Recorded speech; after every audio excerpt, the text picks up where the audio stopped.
This country right here, in the heart of Southeast Asia, is Thailand.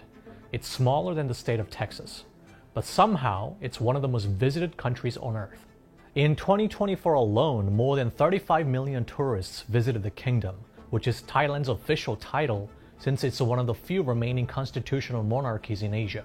Together, they brought in over $50 billion in revenue. Bangkok alone often tops global rankings as the world's most visited city, beating out heavyweights like London, Paris, and Dubai in pre-pandemic years. But what if I told you that Thailand's real tourism economy might actually be worth far more than that $50 billion figure?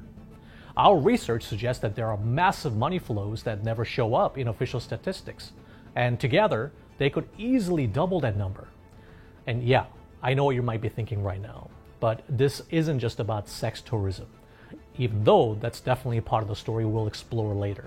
You see, what we found suggests Thailand has developed something remarkable, a multi-layered economic ecosystem that goes far beyond the typical tourist experience. There is the Thailand you see in travel brochures, the temples, beaches, and street food.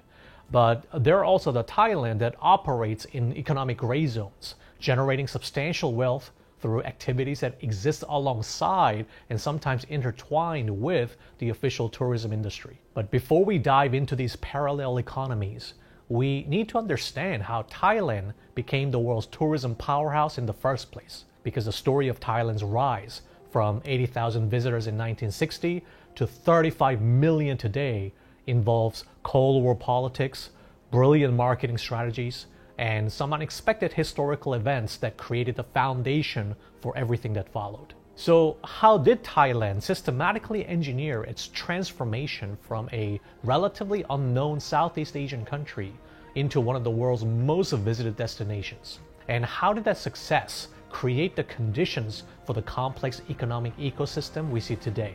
Let's find out.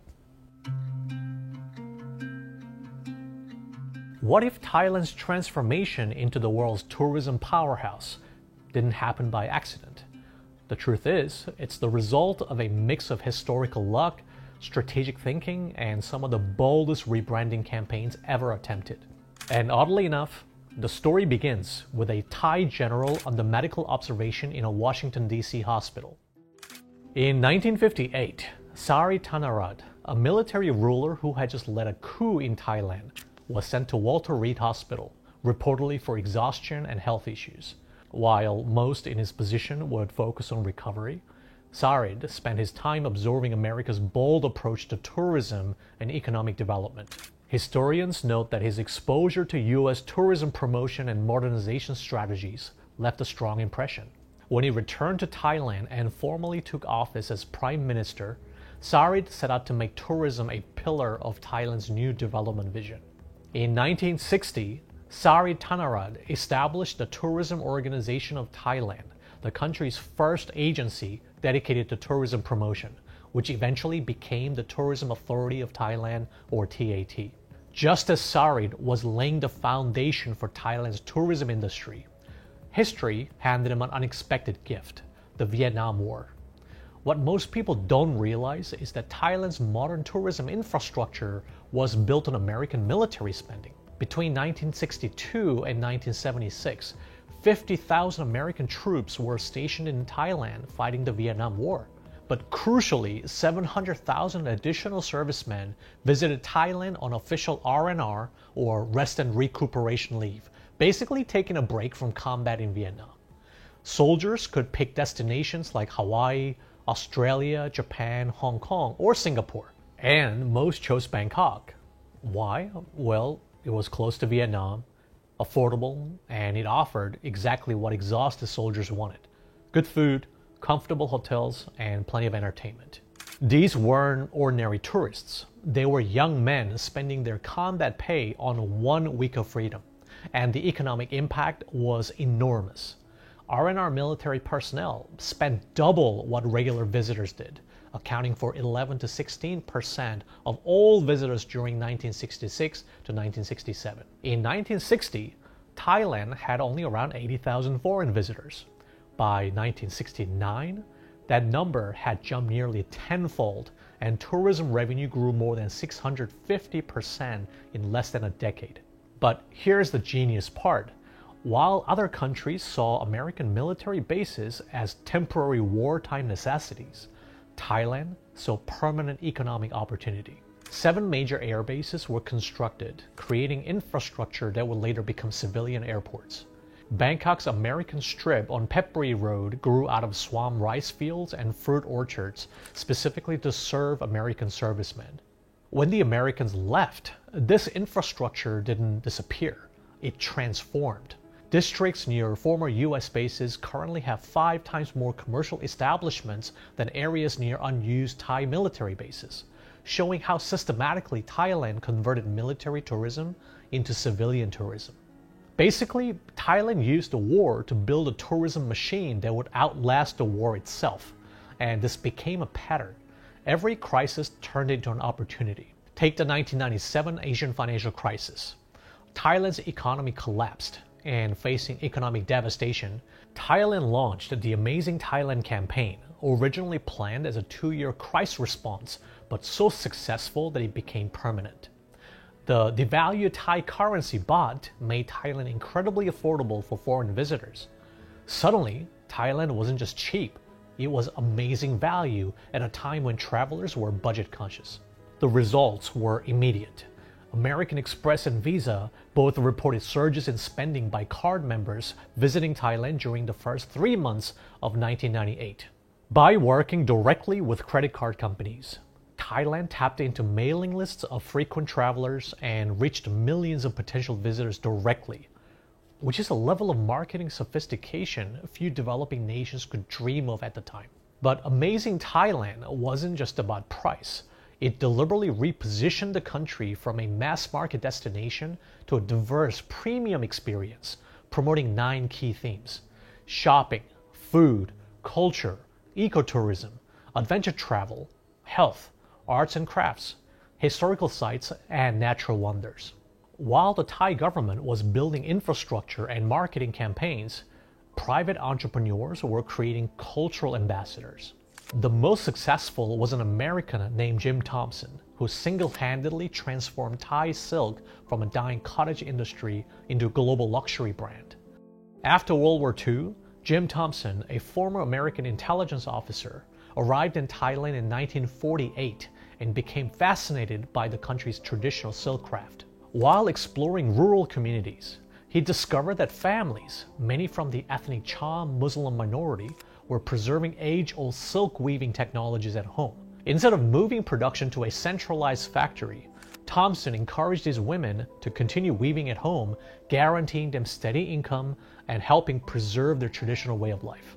The breakthrough came in 1951 when Thompson's silk was featured in the Broadway production of The King and I. Thai silk soon gained international recognition in Vogue magazine, and by 1960, even Queen Sarakin was seen wearing Jim Thompson's silk at a gala concert in The Hague. Thompson understood that cultural exports drive tourism interest.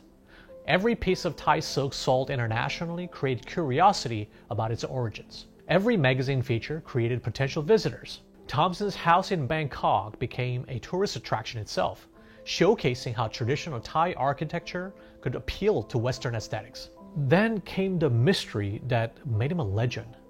Thompson mysteriously disappeared, literally vanishing without a trace when he went for a walk in Malaysia's Cameron Highlands in 1967.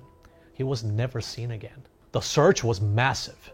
Over 5,000 people searched for 11 days, including Malaysian police, Thai police, British Army volunteers, and even US Army observers. It became one of the largest land searches for an individual in Southeast Asian history. They found absolutely nothing. No body, no personal items, no trace whatsoever.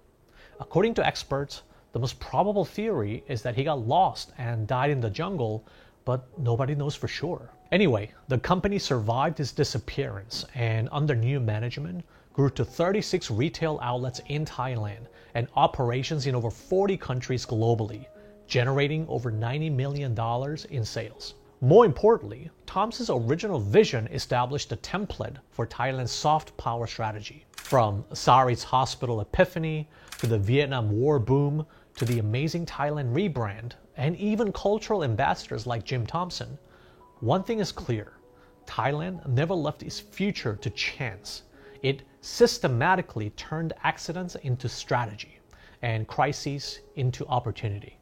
And that's why, by the 1990s, Thailand had become the hub of Southeast Asia, with airports, hotels, and a global brand to match. But here's the part most people miss. This systematic approach to tourism success created something unexpected.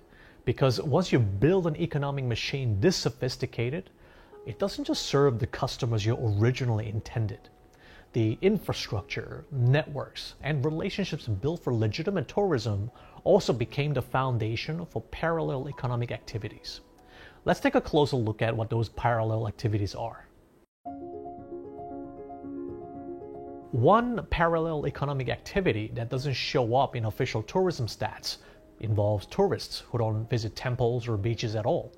Instead, they're wealthy foreigners using legal loopholes to set up companies, buy property, and quietly park money in Thailand. This form of investment tourism brings in an estimated $10 to $15 billion every year. But here's something interesting. Under Thai law, foreigners cannot own land, and they also cannot hold a majority share in companies across many industries. That's because the Foreign Business Act of 1999 caps foreign ownership in most Thai companies at 49%. So how do you actually buy land or start a company in Thailand if you're a foreigner? The solution that emerged was the so-called nominee company. It's essentially a legal shell that gives the appearance of Thai ownership while allowing foreign investors to retain real control. Here's how it works. A foreign investor sets up a Thai company. 51% of the shares are held by Thai nominees, locals whose names are on paper but who don't really put in any money or make decisions. The foreigner with 49% of the shares provides all the funding, holds the real control through private side agreements, and then the company buys the property. But how do you even find these nominees? Simple. Thai law firms maintain databases of willing Thai nationals, often employees, relatives, or people who get paid a small annual fee, typically $30 to $150, just to have their name on documents. Professional service providers have turned this into an assembly line process. You walk into certain law firms in Bangkok or Phuket, and they'll quote you a flat fee of $15,000 to $50,000 for a complete foreign ownership solution. This includes company registration, nominee recruitment, legal documentation, and ongoing compliance services. Some firms even offer VIP packages that include airport pickup, hotel accommodation, property tours, legal services, and nominee company setup, all for $25,000 to $100,000 depending on the transaction size. Technically, this is all illegal under Thai law, but it's an open secret. Entire industries, law firms, accountants, real estate agents exist to set these structures up. And we're not talking about a few villas here and there. Thailand's Department of Business Development has identified over 46,000 companies suspected of nominee shareholding arrangements. In one recent review, 852 companies were found in direct violation of the law, with total damages estimated at 15 billion baht, or roughly $430 million US. Yet, despite these investigations and over 1,000 reported cases since 1999, virtually none have resulted in criminal convictions. So basically, it's a shell game that the Thai government pretends to police but never really shuts down. And this shadow system went into overdrive after Russia's invasion of Ukraine in 2022. As Western sanctions cut Russian banks off the global financial system, Thailand, especially Phuket, saw an unexpected influx of wealthy Russian buyers seeking to move capital abroad. Before the war, Russians made up roughly 10 to 15% of property buyers in the region. By 2024, they accounted for anywhere between 40 to 60% of new property purchases in certain luxury developments. But what made this surge even more interesting was the method of payment. With conventional banking channels restricted, many Russians turned to cryptocurrency to move funds into Thailand's real estate market. Here's how it typically worked. Russians would convert rubles into Bitcoin, transfer crypto to Thai exchanges, convert to Thai baht, and use nominee companies to purchase properties. Some operations involved gold shop laundering, where crypto was converted to baht, used to buy gold from complicit dealers, and then the gold was resold for clean baht that could buy real estate.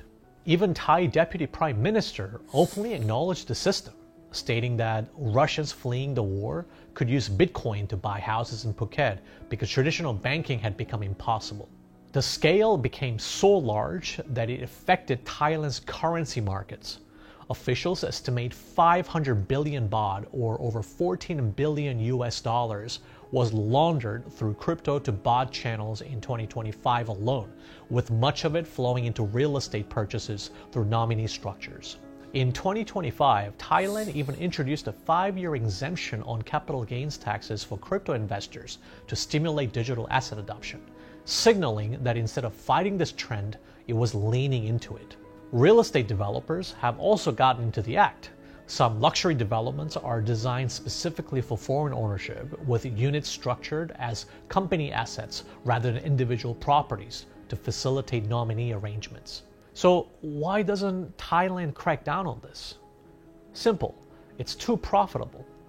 Every property transaction generates taxes and fees. Thailand collects an estimated $200 to $500 million annually in direct property transaction taxes tied to these kinds of foreign purchases. The legal services industry alone is worth over $500 million yearly, providing high-value employment for thousands of Thai professionals. By conservative estimates, foreign-linked property investment from Russian to Chinese buyers contributes roughly $10 to $15 billion to Thailand's economy each year, directly and indirectly supporting over 100,000 jobs in construction, legal services, and property management. The US Treasury Department now identifies Thailand as a major Russian sanctions evasion hub, with 7 Thai companies sanctioned since 2024 for helping Russians evade export controls. But from Thailand's perspective, this is strategic tolerance. The Thai government keeps the restrictions on paper to show international partners, like the OECD, which Thailand hopes to join, that they are improving corporate transparency and preventing money laundering. But at the same time, they avoid large-scale prosecutions that would disrupt investment flows or damage Thailand's reputation as an easy place to do business. It's not the kind of tourism you see on official statistics, but it's part of why Thailand's economy depends so heavily on foreigners. But nominee structures are just the opening act. Thailand's most sophisticated parallel economy, the one that pioneered strategic government tolerance and taught the country how to profit from officially prohibited activities, generates even more money and employs even more people. And this is particularly true for Thailand's notorious sex tourism industry. Here's the thing, Thailand's sex industry isn't just about tourism. It's the backbone of the country's unofficial social safety net. Prostitution is officially illegal in Thailand under the Prevention and Suppression of Prostitution Act 1996. This law forbids the sale and purchase of sex, public solicitation, operating brothels, and third-party management or pimping. Yes, that's actually the legal term. Sex workers themselves can be fined or detained, but the law is especially strict on establishment owners, managers, and traffickers. Despite more than 60 years of prohibition, the industry continues to generate about 6.4 billion US dollars annually and employ between 250,000 to 300,000 people. In practice, enforcement is inconsistent, and the sex industry has evolved into a sophisticated economic ecosystem, effectively functioning as a welfare system for Thailand's poorest rural regions, especially in the northeastern Isan provinces. Studies show that more than 75% of sex workers send remittances home to support their families, and roughly 45 to 50% of their earnings flow back to agricultural communities. When COVID-19 shut down international tourism in 2020, entire villages in northeastern Thailand faced economic collapse, not because rice farming failed, but because daughters and breadwinners working in Bangkok and Pattaya could no longer send money home. The sex industry's economic foundation lies in Thailand's deep rural-urban inequality. The northeastern Isan region, home to roughly 1/3 of the Thai population, has the lowest per capita income, averaging only about $180 per month. In contrast, average monthly income in Bangkok can reach around $1,000. That's like making $6 per day. More than 85% of farmers in Isan cannot meet basic living expenses from agriculture alone. That economic pressure drives large-scale migration to urban centers, especially among young women. Research shows that women from the northeastern Isan region, especially those who are unmarried or divorced, are more likely to enter sex work, largely due to limited local job opportunities and strong pressure to financially support their families. Multiple studies and interviews in Bangkok, Pattaya, and the Northeast confirm that sex work pays 5 to 10 times more than farm labor, making it one of the few viable paths for many women to escape poverty. Successful migrant sex workers can earn up to $1,600 per month, and many send home roughly 45 to 50% of their income as remittances. These transfers are so common that more than half of rural households in the Northeast benefit from them, with families often openly acknowledging that daughters working in Bangkok's entertainment districts support the entire extended families, covering children's education, medical expenses, and even buying agricultural equipment. Economists describe this as high price elasticity of supply, meaning that even small increases in potential earnings attract huge numbers of new workers because the only alternative is rural poverty. Over time, many villages have built social networks around this migration, with successful sex workers recruiting relatives and neighbors through trusted local connections. So, what is the Thai government actually doing about this industry when it comes to enforcement? Despite an estimated 250,000 to 300,000 active sex workers in Thailand, only about 24,000 people were arrested or fined for prostitution in 2019, roughly 10% of the industry. Systematic non-enforcement is common, as low-ranking police officers, who themselves earn only about $400 per month, routinely accept bribes from establishment owners and workers. These informal protection payments function as a form of unofficial taxation, providing supplemental income for officers who otherwise struggle to support themselves or their families. Look, there is no denying that foreign sex tourism does represent substantial economic activity. Conservative estimates suggest that 800,000 foreign tourists visit Thailand specifically for sex tourism annually, spending an average of $5,375 each for a total of $4.3 billion. This represents approximately 10% of Thailand's official tourism revenue at peak periods. But the reality is, the integration with legitimate tourism infrastructure is pretty sophisticated. Many sex workers also work in legitimate hospitality jobs, restaurants, hotels, massage parlors during slow periods. Entertainment districts anchor broader tourism economies in cities like Bangkok, Pattaya, and Phuket, creating clusters of bars, restaurants, hotels, and services that serve both sex tourists and conventional tourists. The COVID pandemic revealed the sex industry's role as economic infrastructure.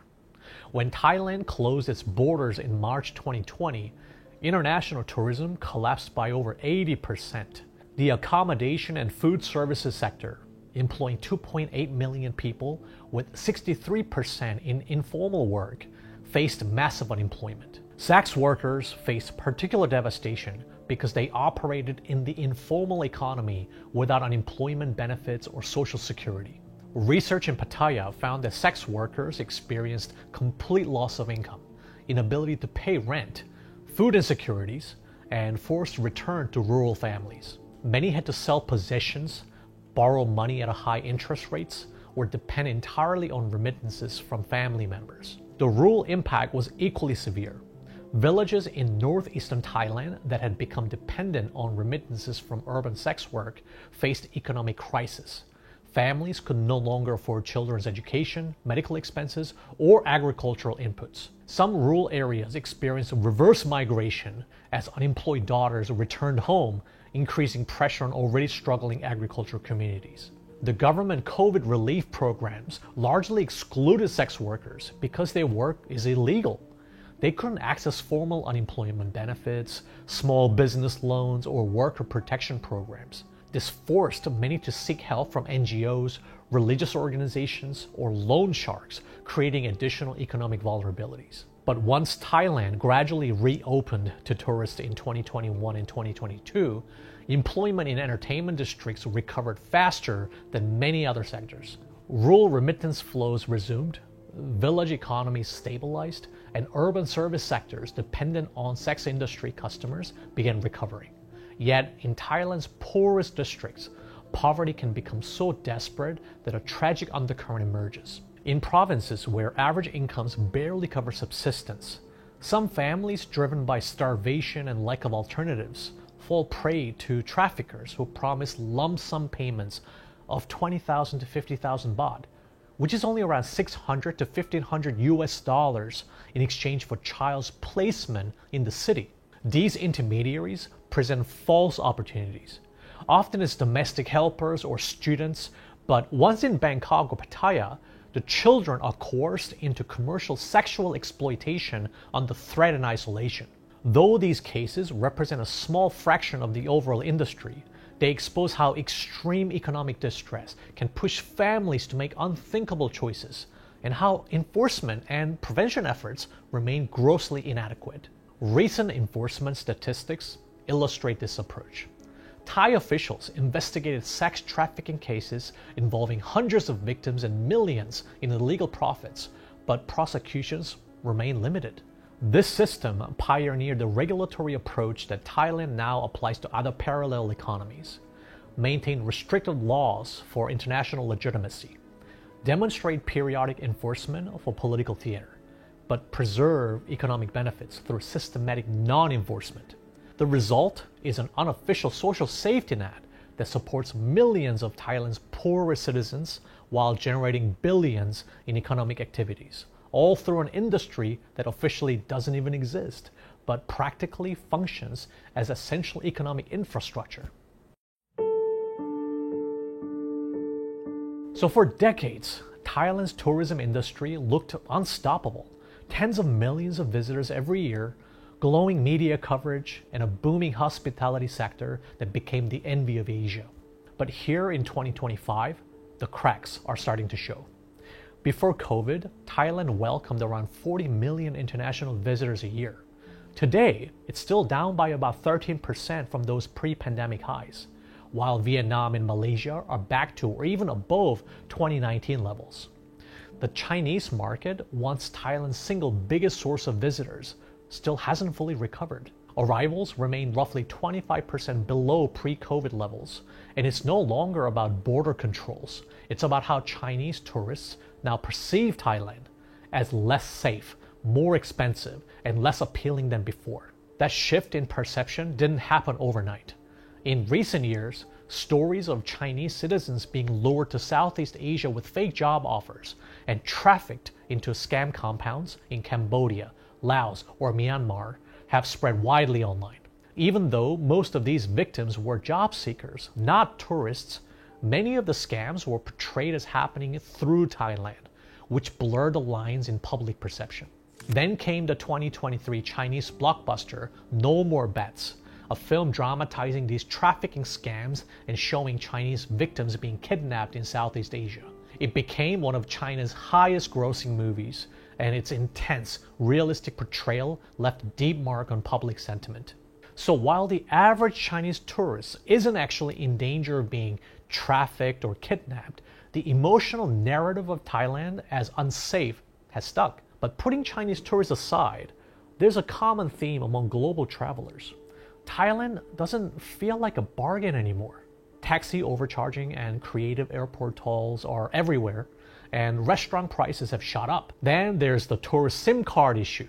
If you land in Bangkok and head straight to a telecom counter at the airport, you'll probably pay around 299 to 599 baht for a tourist sim that lasts about 7 to 15 days. But if you walk into any 7-Eleven outside the airport, you'll find the same data plan for under 50 baht. That's like 10 times the price difference. So why the massive gap? In 2024, Thailand introduced stricter SIM card registration rules for national security and fraud prevention reasons. As a result, tourists are not even allowed to buy the cheaper local SIMs that require a Thai ID card for registration. So what was meant to be a cybersecurity measure ended up becoming another form of dual pricing, one that hits every single visitor before they even leave the airport. Speaking of dual pricing, foreigners in Thailand are often charged several times more than locals at attractions, temples, and national parks. In some cases, the difference can be as high as tenfold, like national parks where locals pay 30 baht while foreigners pay 300. Even major landmarks like the Grand Palace let Thai citizens in for free while foreigners have to pay 500 baht. And it doesn't stop at tourist sites. Since 2019, Thai public hospitals have been legally allowed to charge foreigners higher medical fees under a tiered system, with tourists and retirees often paying around twice what Thai citizens do for the same treatment. The Thai government has promised to address dual pricing and ensure fair treatment for tourists following public backlash, but so far, those pledges haven't led to any real change. For most travelers, this kind of price discrimination isn't a deal breaker, but it can still be pretty frustrating. But what about the locals? While tourists feel overcharged, many Thai working class people are struggling just to stay afloat. The average monthly income in Thailand is still only around 450 to 500 US dollars, according to official data from the National Statistics Office. And real wages have barely moved in years. In rural areas, especially in the north and northeastern regions like Isan, people earn significantly less than that. So when foreigners flood in, buying condos or paying premium prices for food and services, it inevitably drives up the cost of living without raising local income. So you can see how this creates resentment on both sides. Tourists feel exploited, while locals feel left behind in their own country. And that tension can sometimes make locals view tourists not as guests, but as economic opportunities. Overcharging or small scams aren't always about greed. For many, it's survival in an economy where foreign money feels like the only growth sector left.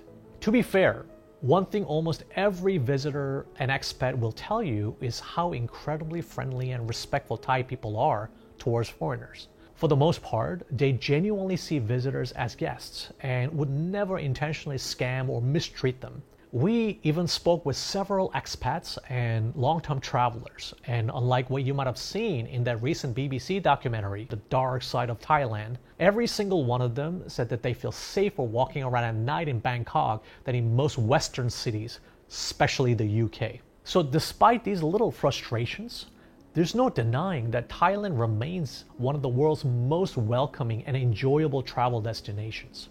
It's just that the rest of the region is catching up. Countries like Vietnam, Indonesia, and Malaysia are now offering comparable experiences with fewer crowds and lower prices. To stay on top, Thailand has to evolve.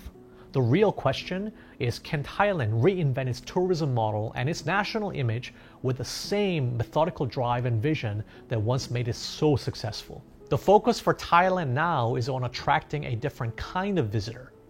Business travelers, digital nomads, and high net worth individuals who can stay longer, spend more, and invest in the country. And the government has rolled out a whole range of new visa programs to make that happen. For example, there's a smart visa aimed at entrepreneurs, investors, and tech talent, the kind of people who might have once gone to Singapore or Dubai. Thailand is now trying to position itself as a creative and digital hub where startup founders, freelancers, and executives can actually live, not just visit. And just as South Korea used K-pop and K-dramas to fuel its global image, Thailand is now working to export its own soft power. The new government has officially declared Thai soft power a national strategy, actively promoting Thai food, fashion, music, and film on the global stage. And as a personal aside, Thailand really does make some of the best horror movies in the world. Then there's the whole Butter Bear craze, Thailand's answer to the Labubu doll. Now, I'm not sure if this was ever part of an official soft power strategy or just a random social media meme going viral, but either way, it was remarkably effective at luring Chinese tourists back to Thailand after all the negative publicity around the kidnapping incident. But at the end of the day, here's the bigger issue. This new tourism model designed to make Thailand cool and attract skilled professionals will mainly benefit the upper middle class and foreign investors, not the average Thai worker who's still making around $400 a month. If it was ever the Thai government's intention that the original Amazing Thailand campaign would lift prosperity for all Thai people, then decades later, it's clear that that promise remains unfulfilled for most working class Thais. So once again, Thailand stands at a crossroads. It can reinvent itself to attract more business travelers, widening the gap even further between elites and working class locals, or try to make tourism more sustainable and address growing inequality. This is a serious challenge with no simple solution. The real question is whether the same ingenuity that built a $50 billion tourism empire can create something more lasting, not just for visitors, but for the working class locals who rely on tourism to survive. Because, make no mistake, Thailand needs tourism. But unless it also develops other sectors and lifts regions like Isan, economic and social divides could deepen and weaken the kingdom's prospects for long-term stability. If you found this video insightful and you want to see more deep dives like this, be sure to subscribe to Asian Boss and share this video with your friends. Our mission has always been to bring you the most authentic insights and deep context from Asia that you won't get in Western media. So we try our best to research as much as possible, but we might not get everything right because we're still a very small team. So just let us know if you have any constructive feedback or even topic suggestions. Thanks for being part of our journey. Thanks for watching this video. And as always, stay curious.